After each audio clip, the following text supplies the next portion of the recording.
Welcome to the Intentional Encourager podcast, where each episode brings you compelling conversations and stories designed to entertain, enlighten, and encourage. And now here's your host, Brian Sexton.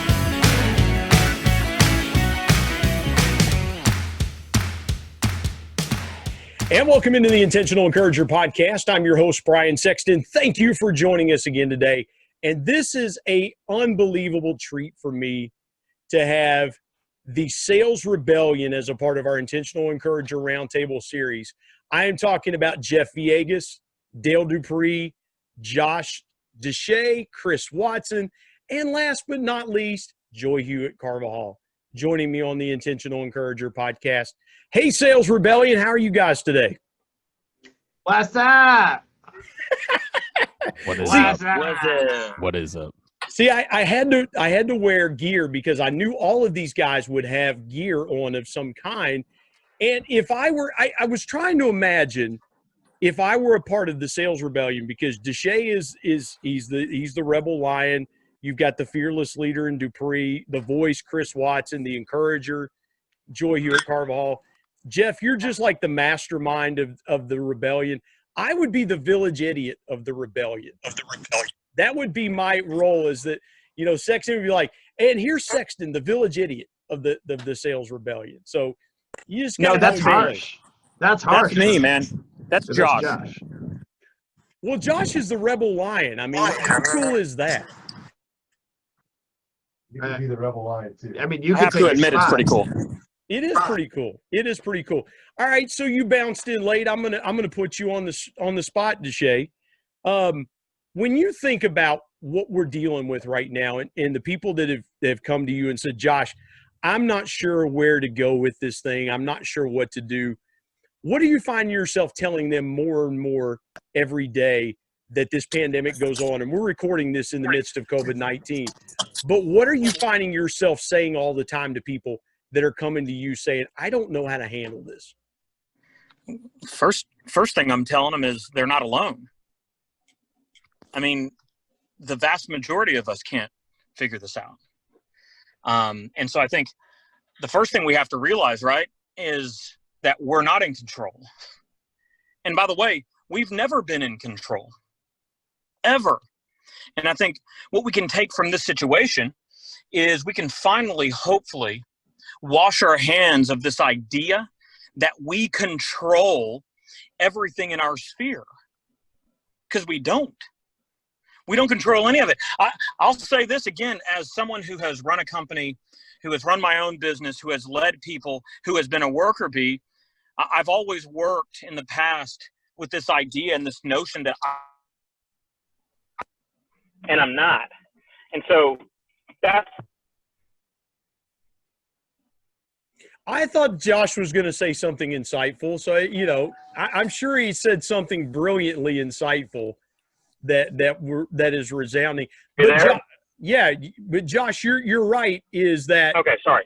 no? You're 100% right. I want to go to Chris for a minute, because Josh, what you're saying is the story that is being told internal has to change. Chris, when you think about someone's internal story and the way that it can be used to encourage them, how powerful is your internal story in providing the right encouragement you need on a daily basis?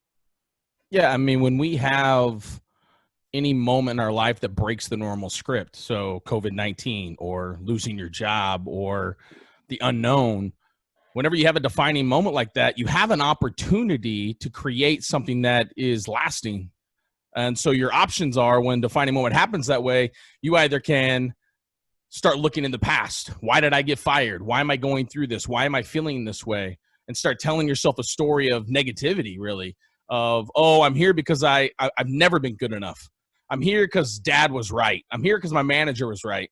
You know why I'm here? I'm here because I wasn't good enough, and that's why I got fired. Or you have an opportunity to say, because all of this happened, I don't want to be the furloughed person again next time. I don't want to be the individual that is not going to be prepared for if COVID-19 happens again at some point in my life. And I'll tell you, like, if you want a real story, earlier today, I spoke with somebody that just got laid off a week ago. And I was just asking, like, what were you going through? How are you feeling? And they worked for a very large company that, if I said it here on the podcast, everybody in here has used this app before in their life on their cell phone. Got laid off. You wouldn't expect that person to get laid off. And I said, what are you going through? And he goes, well, immediately right when it happened, I was like, why did you let this happen? I can't believe you let this happen. You should have hit your numbers. Wow. Yeah. Then secondly, to kind of wrap it up, secondly, he said, I set wrong expectations. I was drifting. I wasn't continuing to grow. I wasn't challenging myself. So now you know what opportunity he gets? He's in the challenge of a lifetime. So now he has an opportunity to build upon this and say, I will never let myself coast again. I will never allow myself to not feel like I'm trying to level up. And so I think it really starts from that place, with people that are maybe losing their job or just really kind of going through a real, maybe a depression stage, or they're isolated, or they're alone, is that you got to start looking inward to say, am I my own worst enemy, my own worst critic? Yeah. And Joy, when you think about that, you are a natural encourager yourself. You love encouraging people. When you think about what Chris just said, what's the first piece of encouragement that you would give that person that has said, I did this to myself? And instead of beating themselves up, what encouragement would you give them to just get back on the horse and ride, so to speak? I think it is important to take responsibility for your part in things, because otherwise we deflect and we blame everybody else.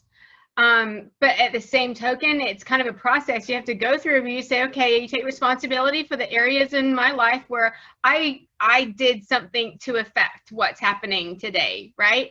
And then we take the next step and we say, okay, now how am I going to change my thought pattern and walk forward differently? What changes am I going to make so that I don't let things happen again? Not because I can necessarily control them, but because I can give up my control over them. But in admitting our own faults. And then I would say that you need to look to God and let him show you who you are and who you've been created to be, so that you can walk out fully in your purpose and your calling, because otherwise you're going to make and fall in the same way and the same mistakes over and over again until you let God heal those places that are wounds inside of you. Because even I'd say getting let go from a job and feeling discouraged, like that creates wounds in us, and we can either choose to be better or we can choose to be bitter, right? Like we have to make a choice as to what we're gonna do. And are we gonna make ourselves better from this, or get bitter and blame everybody else, ourselves, hate ourselves? Like we need to talk nice to ourselves. We need to be kind. We talk really evilly to ourselves often, and we tend to believe about 90% of what we tell ourselves, and that's really dangerous. And we talk some crap, right? Yeah. And so I would say that we need to start talking to ourselves better and speaking life back over ourselves. And if we're struggling to find words or thoughts, we need to tune into podcasts like this. We need to listen to music that's actually going to build us up, not tear us down, and not going to literally put more evil in our heart, right? Yeah. Like there's plenty of music out there that's going to get you just as depressed as you already are. So find something that's going to like lift you up, lift your head up, and look to the sky where your help comes from. That's 100% right. Jeff, I love your calm demeanor and approach. And there are a lot of times when people are just finding themselves in the midst of a storm. How important is finding that inner calm and inner balance in being able to lift yourself back up over those circumstances? Yeah, I'm not good at that. You seem to be really good at that. Man. Earlier today, it was like not very calm and organized, right? But no, I mean, the truth about that is it's the community of people that surround us, right? We have to be able to pick our own selves up. But to everything else that's been said, we have to recognize that the people around us and the things that they are saying have to also be a part of the story that we tell ourselves, right? Mm-hmm. That it's not just that the reality, because it feels like a reality to us, whatever's in our head, it's what feels real. And unless we are taking the input, right? Input is so critical, like Joy said. Listen to something that's going to not be like, oh, I was at the club, or reinforcing these things that really don't bring satisfaction in the first place, right? So the inputs of the community and playing that into the real that we're telling ourselves, right? Because that is our reality. What we tell ourselves is our reality. And so we have to be intentional about allowing the community to participate in the story in our head about us. Yeah. So like when I get back up, it's because of the people around me. Man, that's so And true. I'm starting to listen to what they say and realize that it's true, and realize like, oh, this thing I have in my head is only a very small piece of the reality, you know? So Dale, I want to ask you, because you built your reputation as the copier warrior, and I think that's so brilliant to found that concept within you. What did you do in those days that you didn't feel like the copier warrior? How did you motivate and encourage yourself to just go out there and be legendary, like your shirt says? I love that, man. How do you overcome those days when legendary just isn't there? Well, I think so. One of the things I think that's different about me is that I am a bit of a psycho. And so I kind of enjoy the attention that comes with doing something extremely different. But what I will say is that it's very difficult to do the same thing consistently, getting the same kind of results that I was in the beginning, which was a lot of criticism from my peers and the community around me that was in the industry. So, because I think one of the things that we do in the beginning is we go to people they're technically, we look at them as harmless. We think, oh, this is somebody that sells copiers, and this is somebody in my like direct support group. I'll show them, they'll love this. And when everyone's just kind of like, you're stupid, this is dumb, none of this will work, it builds a little bit of doubt into you. And eventually you kind of get a little bit of imposter syndrome with it as well too, where you think, am I this person that they're describing, this dummy, this idiot? And so maybe it's a little bit different than what most people deal with imposter syndrome to some extent, but what fed me was the actual results, not the criticism that was just hype because other people didn't have the guts to take a stand for themselves and personally brand inside of our industry, because they should have, and they knew they should have, but they didn't because they were worried about their boss firing them or whatever the case may have been. I started to recognize just how powerful I was. And I don't mean that from an abusive power perspective, but that Dale Dupree is enough. And that the copier warrior is who I am, and that I have to believe in the copier warrior. I can't just say that it's something I like. It's something I have to believe in on a daily basis. And so the affirmation that I had to seek and find was from my community, not from my peers and the support that I had directly inside of my industry, because that's typically full of naysayers that wish that they would have done what you did in the first place, right? So yeah. You've got to go out and take the risk, which is the scariest part, right? It's like, okay, well, I'm going to take this weird looking brick to this customer and see what happens. And if they freak out or if they love it, and I'm going to carry this sword into their office and see what happens. Or if they freak out, I'm going to take this 6-foot cardboard cutout of myself into their office and see what happens. It's a little freaky, but it is in those moments that you reaffirm why you do what you do. Even when people are negative about it, it's like the best negativity you've ever experienced in your life. It's the craziest thing. And so it was more or less a belief in myself that I had to continually affirm through building my community and opening my eyes to the real criticism, right? Which was the people that were really truly being affected by what it was that I was doing, and not the people that were just on the outside looking in, wishing they had done it.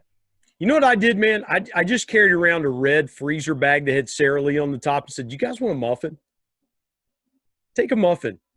Just feed people, and that's how I got to be 360 pounds. So, I mean, what can I say? It didn't quite suffice. I want to follow up on what you said though, Dale, and I'll move around to the rest of the guys in this call. But what I was thinking when you were talking about that is, and I know Josh and Chris are big football fans. I'm a huge football fan.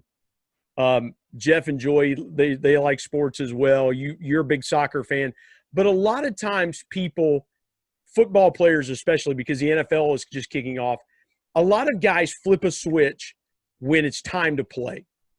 And they become this person that just is this rabid monster because that's what they have to do to psych themselves up to get ready to play. And then after the game, they're just calm and cerebral. But for that 60 minutes, they're this whole different other person. Dale, how easy is it for people to flip the switch and go, if I want to be successful, I've got to be that person? Well, I will. So, because I played sports, by the way, I think Jeff's sport is fishing. Just for the record, I just want to put that out there. I played sports. That's why he's so calm. That's why I said he's so calm and serene.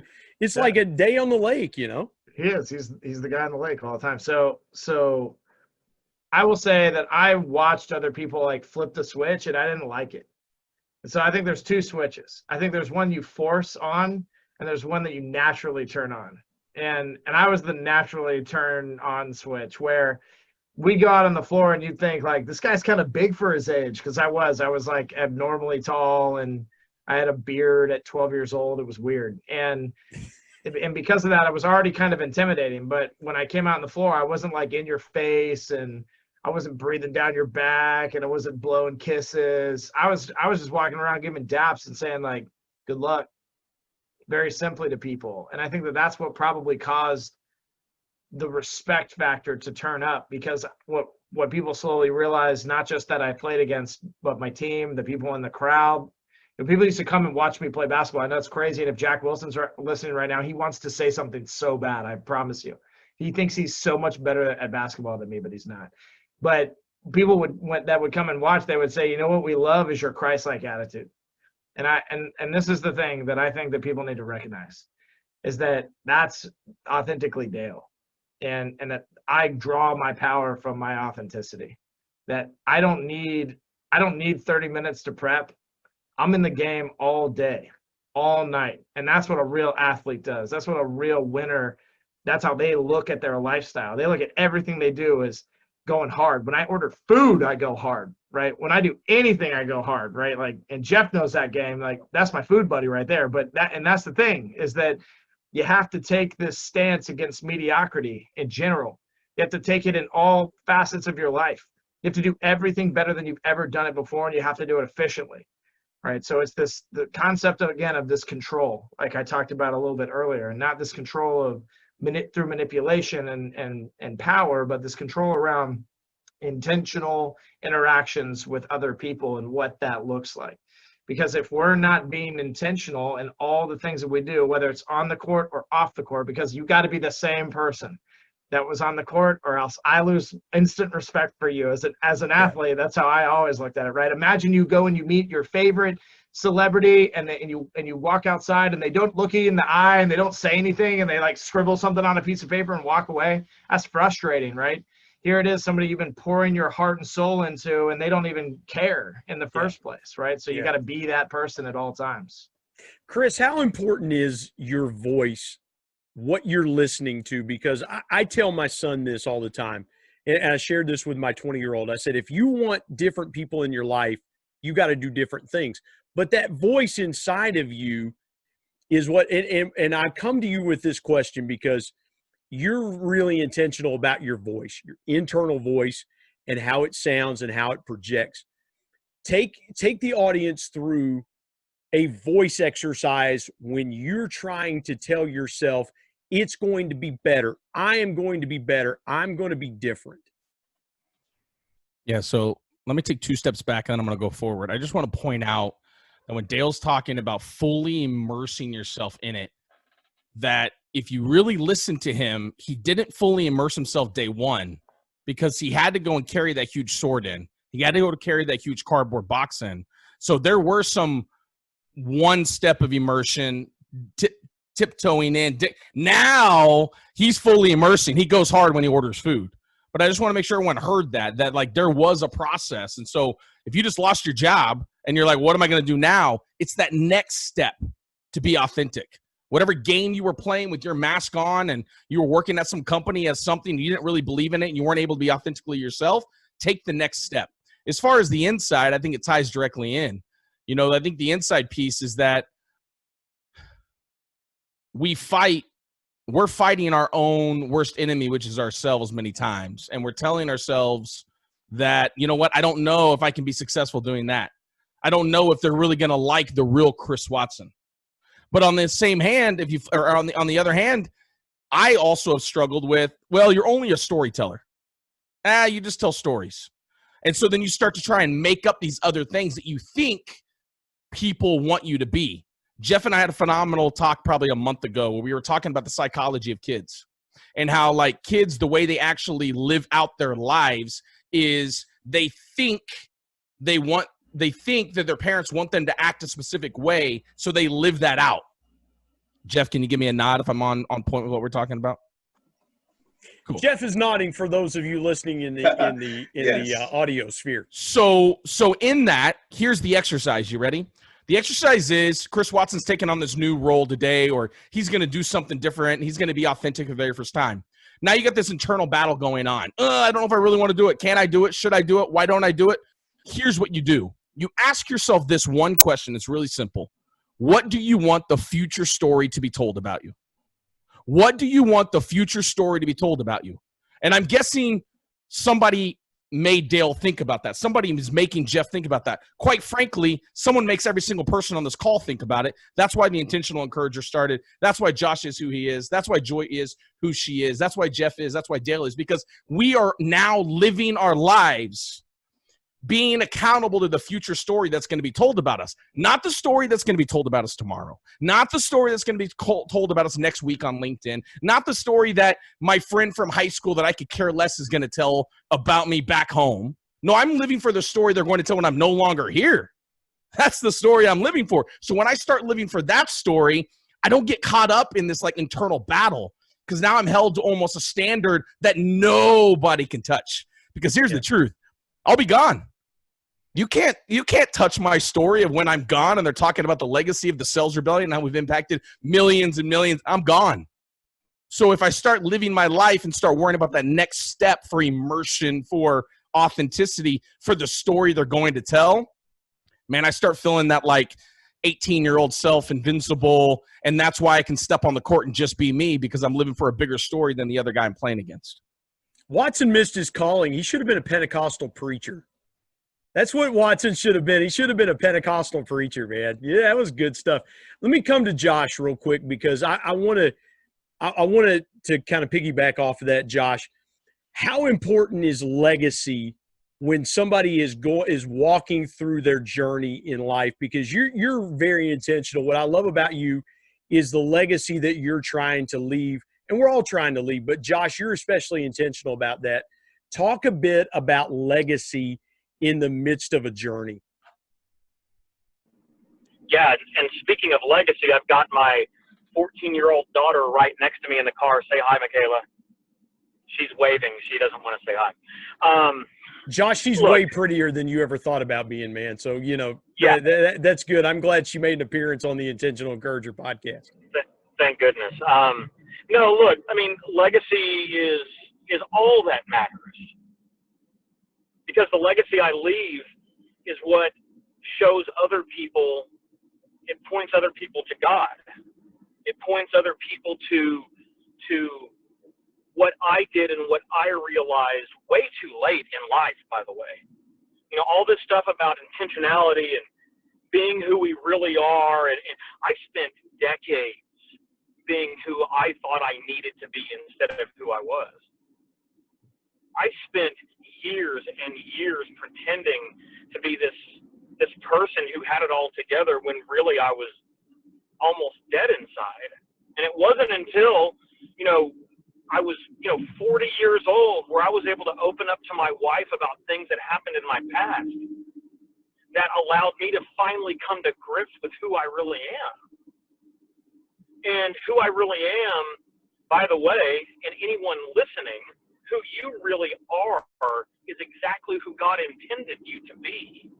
So being open and intentional about showing other people that is exactly what you're supposed to do. we tend to go through life and we're trying to be something else or someone else, and we're trying to live up to something. Look, every day, and he's going to pretend like I think I'm ripping on him, but I'm not. Look, every day I get into this thing and say, how can I do this in a way that would make someone like Dale Dupree happy? How can I do this in a way that makes Dale Dupree? I think what he said was, how can he order food like Dale Dupree orders food? How can he come strong with ordering food the way Dale Dupree orders food? Confirmed. Confirmed. Yeah, confirmed. Let me step to Joy real quick here, because I want to go to Joy and then Jeff and then everybody. I stopped. I'm probably breaking up. We finished your sentence, Josh. We said that you like to order food like Dupree orders food. So, we finished it for you, man. Hey, you know what's going to happen, right? There's going to be this phenomenal salesperson out there that's going to be the master of interrupt. He's going to watch this, and then he's going to go pitch Josh on some new technology, headphones, a new phone service, Cricket, something like you're going to get pitched based upon this, and you're going to have mad respect for that salesperson because he watched this and goes, hey, I could pitch this guy so he looks freaking awesome on the Sales Rebellion calls. I'm telling you, that guy's out there. I can't wait for you to pitch. Hit me up on LinkedIn. I'll give you Josh's personal number.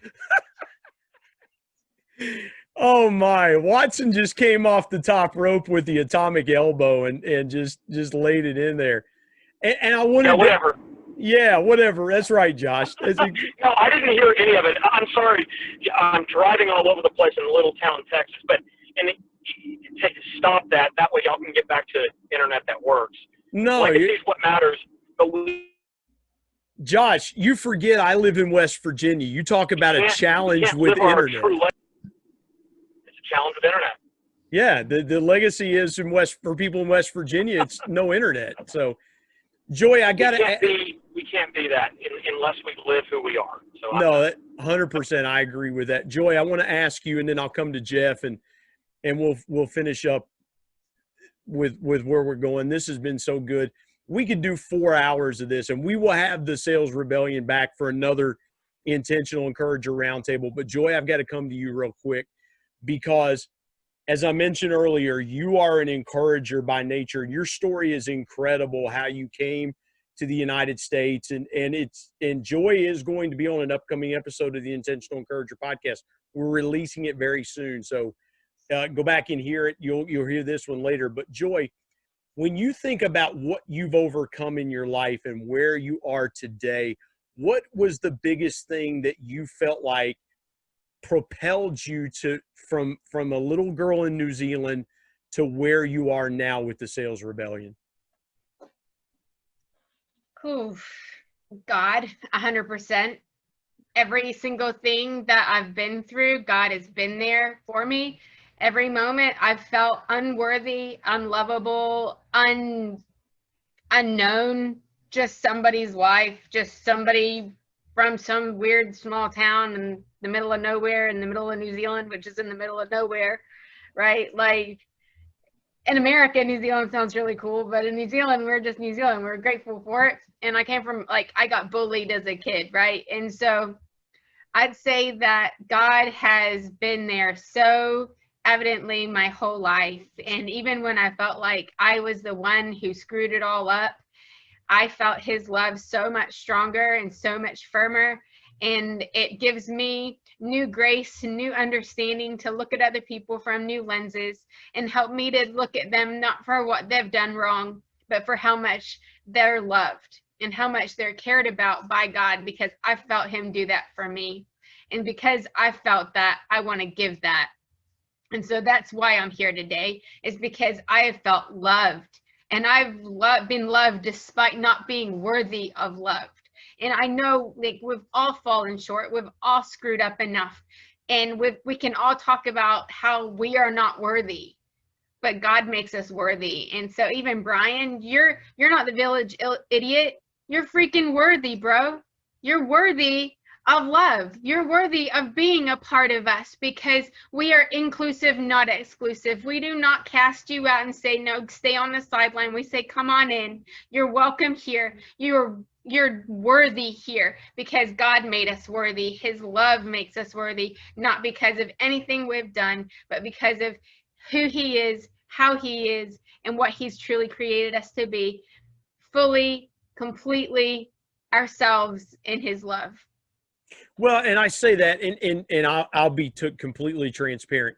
To me, I use self-deprecating humor because I do feel like that I don't function well around people who think themselves to be something when they're nothing, because we all put our pants on the same way. God made us all the same way. I'm no better than Jeff or Chris or Dale or Josh or Joy, anybody. I'm no better than them. I use humor in self-deprecating ways to keep myself understanding that, you know what? I'm nothing without God. I am nothing without him. I can't even take a breath without God unless God gives me the ability to do it. Jeff, I want to finish with you, man. Leave the audience with your biggest piece of intentional encouragement. What you're encouraging yourself with right now, what's going through your heart and mind. I want you to have the last word, Jeff, and just leave the audience with intentional encouragement.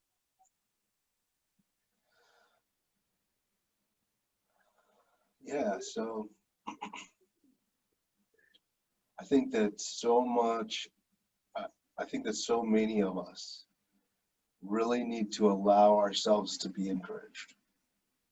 I really think that that's the truth, right? Because it's all around us in very small little pieces, in a little 3 words here, in a little 5 words here, in a little look this way, in an emoji, right? The encouragement is really all around us. And what we really have to do is train ourselves, right? Because we've been trained to be negative, whether we know it or not. So we have to train ourselves to be able to see the encouragement and allow it to affect us. That's probably my biggest struggle, is that I hear these things and I see these things, but I don't allow them to affect me emotionally, which is really what regulates the responses and the feelings, right? Like that's where all those things come from. And so if there's anything that I think that the world needs to hear right now, is like, allow yourself to be encouraged. Allow yourself to receive encouragement from people unorthodox, right? Like if you're a conservative, receive encouragement from a liberal. Go try to do it, right? Because it's the act of intentionally putting yourself and seeking these things out that makes us aware. And when we think about, all the things that have been said, the stories we tell ourselves, the legacy, who we are, who God says we are, like that's what we really need more than anything, is to hear the encouragement, because we hear the noise. The noise is loud and it's in our face and it wants every piece of attention that we have. So we have to know that, and we have to allow ourselves to be encouraged. Man, what a great way to end this. And we'll do another one. I promise you, we will have another Intentional Encourager Roundtable with the Sales Rebellion. Jeff Villegas, Dale Dupree, Joy Hewitt-Carvajal, Chris Watson, Josh Desha, Jeff Villegas. Thank you guys from the bottom of my heart. I love each and every one of you. You guys are dear, dear friends. I appreciate you carving out the time to be with me today on this special Encourager Round. Intentional encourage. See, I'm even village-idiot in my own podcast. No. Watch this. You can do it. Yeah, you can do it. Yeah, you. Thank you so much for joining me today on this special edition of Intentional Encouragement Roundtable on the Intentional Encourager podcast. Woo! Hey, we love you, Brian. Thanks for everything. Thanks for what you do. It's important. Thanks, Jeff. Thanks, Chris. Thanks, Joy, Josh, Dale. Thank you all for joining us today on the Intentional Encourager podcast. My thanks as always to producer Bryce Sexton and technical advisor Matt Means. And the ultimate thanks goes to the Lord Jesus Christ, who provides intentional encouragement every day through His Word. And until next time, remember, everyone, everywhere, at any time, and any place can be an intentional